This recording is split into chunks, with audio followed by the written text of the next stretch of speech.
رخستنا ترور داعش خواست که سال 2017 بخوینه ناوی خواه بنویسه و دست پیکا و سال ده ایرش لسر استانبول لرینا پیکانی و 39 کس کشتن. هر وها دولت اسلامی دوی دمیده ایرشن برفراه لسر گلک درا پیکانین. لی سال 2017 و گلک هزا خواج بندا کر و پرانی آخوا دبندست و دجاهات رزگار کرن. دوی سال ده سروک ترامپ گوت که داعش و گروه نوکوی یه جهوله برا کرن. We have not used the real abilities that we have. ما هین هزا خو همو بکار نآنیه دوی ام داعش جهول راکن ریکگدی تنیا. We have no choice. دوی دمیده امریکا پشگیری خواج بو هیزن سوریه دموکراتیک خورد کرد و آخر برفره جدست داعش استاندن. یک جوان رکا بو. او که دولت اسلامی وک پایتخت خود را جهانده بو. دولت اسلامی ده سال 2017 نبتنه ایرشین خو لعراق و سوریه پیکانین. ده همان دمیده پایتخت فرانسه پاریس جبو آرمانجا وان ایرشان.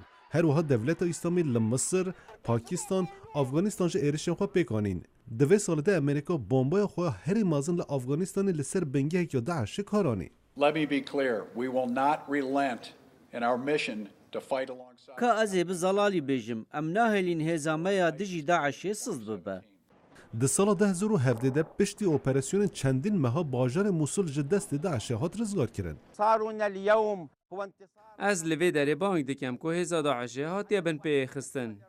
هر وها ده سال 2017 باجارک هر استراتژیک رکا او که دولت اسلامی وی پایتخت خود دیتی هات رزگار کرن. دوی دمیده لفلیپین جه ده اپراسیون 5 ماهانده باجار مارا و هات رزگار کرن.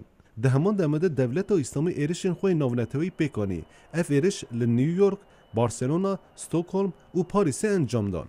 ISIS is clearly demonstrating. داعش بزلالی نشاده اوی ایرشن خوی نافنتاوی پیک بینن لباکور افریقا، افغانستان و باشور روشالات آسیای زیده دکه. سروکی و گروه دوی دمیده شیرتان لحظه خواده که او دبیجه صبر بکن.